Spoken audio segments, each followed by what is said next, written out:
Bhaktiratna Saranam Namo Amitabhaya Buddhaya. With the profound blessings of Lord Buddha, it is our great honor and privilege to have His Eminence Abhaya Vajra Rinpoche.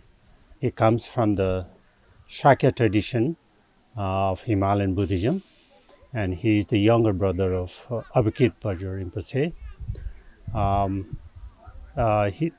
Rinpoche visited this holy land, the birthplace of Shakyamuni Buddha, to organize the Bhadracharya puja or festival.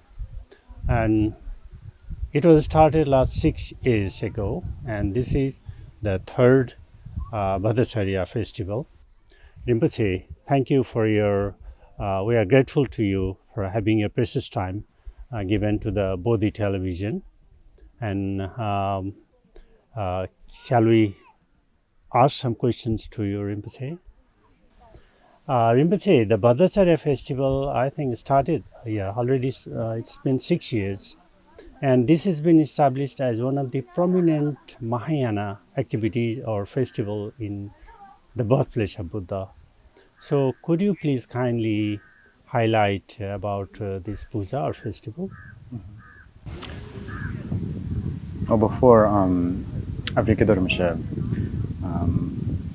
he knew that there were many people who wanted to receive teachings and empowerments from him, but there are also people who didn't get the chance to attend the usual pujas and munlams. So rather than having to choose between the two, he decided to make this event where everyone can, basically we can do everything. You know, we can get teachings, we can attend pujas, and also meditations. And so there's a variety of activities. And so there's something for everyone, for all the Nepalese and international community. And also he chose this time to commemorate our late grandfather and guru, His Holiness Jida Bachan Doje Chang's birthday. And this year especially commemorating His Eminence Luden Kenshin Doje Chang's Parinirvana Day. Rinpoche, can I ask you, this puja of Bhadracharya was organized as a puja in the beginning. Now it's called the Bhadracharya festival. Could you highlight us why this is called a festival? And puja usually means it's focused on chanting prayers. But Rinpoche's vision for this event was that we don't just focus on chanting prayers, but we also there's also teachings and pujas, and also things like prostrations, meditations, and so there's a variety of different Dhamma activities, and so that's why he chose to call it a festival rather than just puja or munlam. And usually, when we hear the word festival, you know, we think of like celebrating some sort of like a party or some entertainment, but in this case, what we're celebrating is the two accumulations. So by going around the stupa, prostrating, we're accumulating our merit, and teachings and meditations, we're accumulating wisdom. Thank you, Rinpoche. Rinpoche, both Abhaya Vajra and your teachings are very popular among the younger generation of this 21st century. Your teachings on Buddha Dharma is liked by the younger generation. And in this context, can I request you to elaborate a little bit about how Shakyamuni Buddha's teaching, who was born about 2600 years ago, still relevant and useful to the daily life of common people? Well, the Buddha's first teaching was the Four Noble Truths, right? And so, like in the first truth he taught was that, you know, in samsara there is suffering. You know, we're all born, we grow old, we get sick, and we die, and that applies to everyone. And so, although since that time, you know, the world now is very different. It's changed so many ways in society and technology. So it's so different now. But, you know, we still do get old. We still get sick.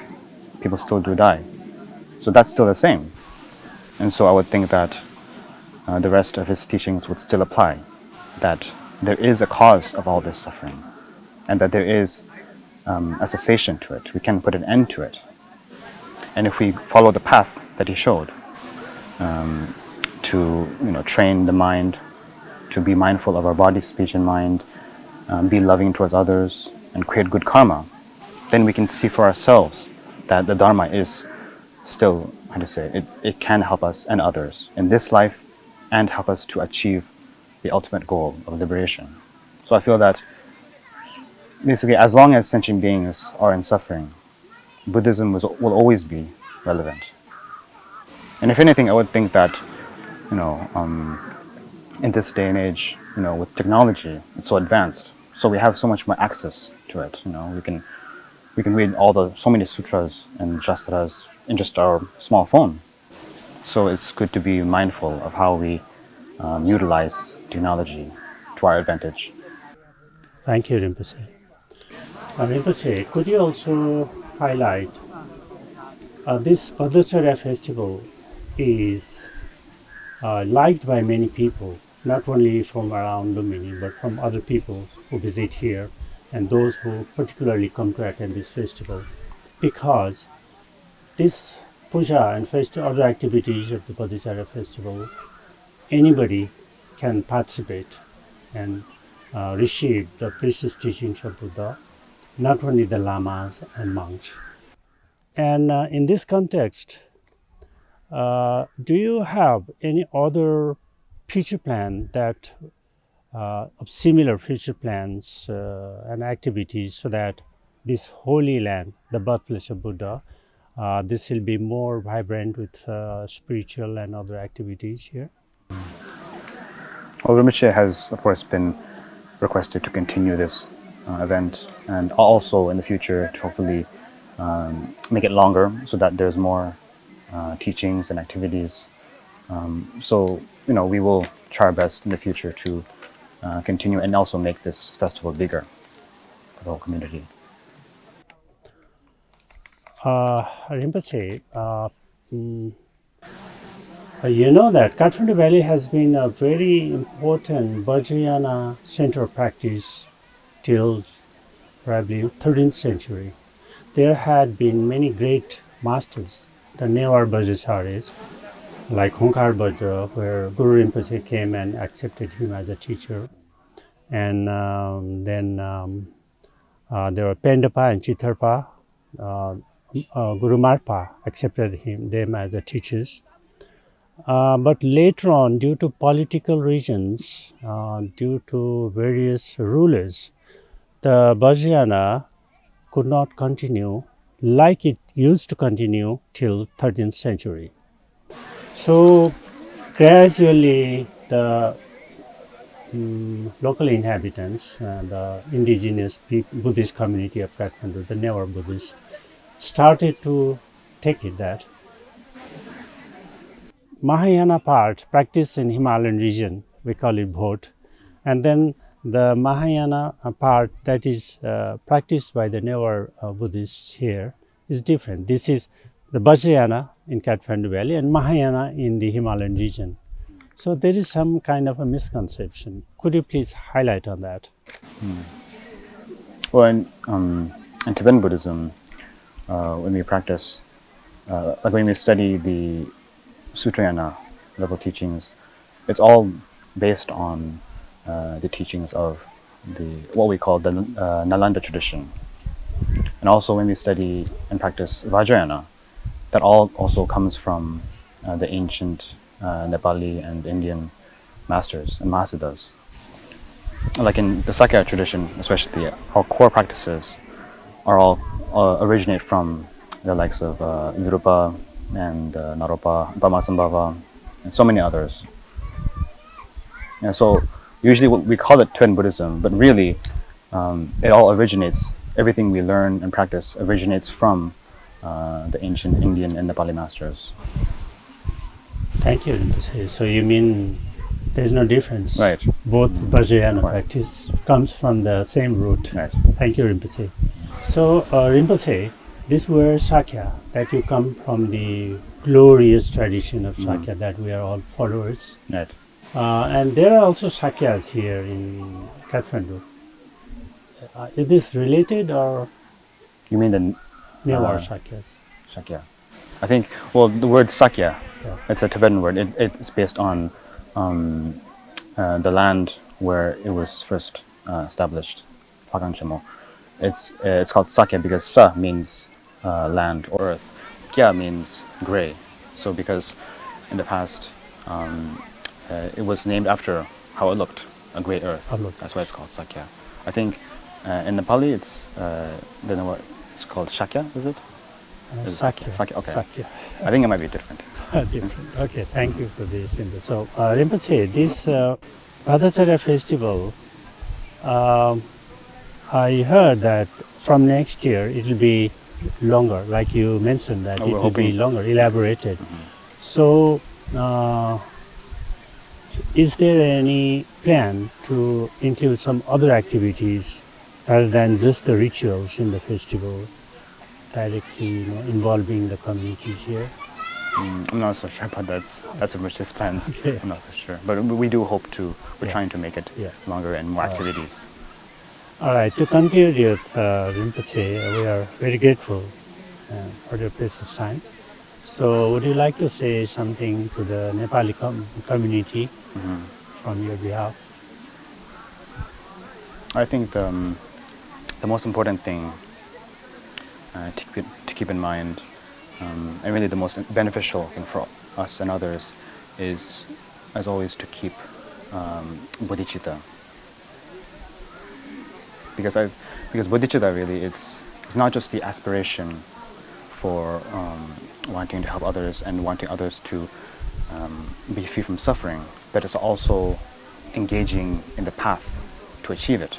So actually putting it into practice. So with anything we do in our lives, like whether we're meditating or just doing our daily work, hanging with friends, if we can keep this altruistic mindset in our hearts all the time, not only is it immense good merit, but also it helps us. It's naturally uplifting, and also it helps us with confidence because we know that we can help others. So I feel that is very important to keep in mind for everyone, whether you're a monk or a layperson. Thank you, Rinpoche. Thank you so much for your precious time again and enlightening us with the words of wisdom and also highlighting the purpose and how the Padacharya festival is being organized. And we are very thankful again, and then we wish to receive your words of wisdom in the days to come. And from all Nepali Buddhist community, I would like to express sincere gratitude and wish the Padacharya festival in future being organized in the Pure Land of the birthplace of Buddha will flourish and benefit many and more people. Thank you so much, Rinpoche. Thank you. We are very grateful to Kondong Abhaya Vajra Rinpoche for providing us an opportunity to request Rinpoche for his words of wisdom about Vajrayana, the Padacharya festival, and also several other aspects. So Rinpoche, he wants two sentences from your holy words to address the young generation that this Buddha Dharma practice is not for when you become old and you're free. Awesome. You have to start it from your younger age. That will be very beneficial. They want to hear from you.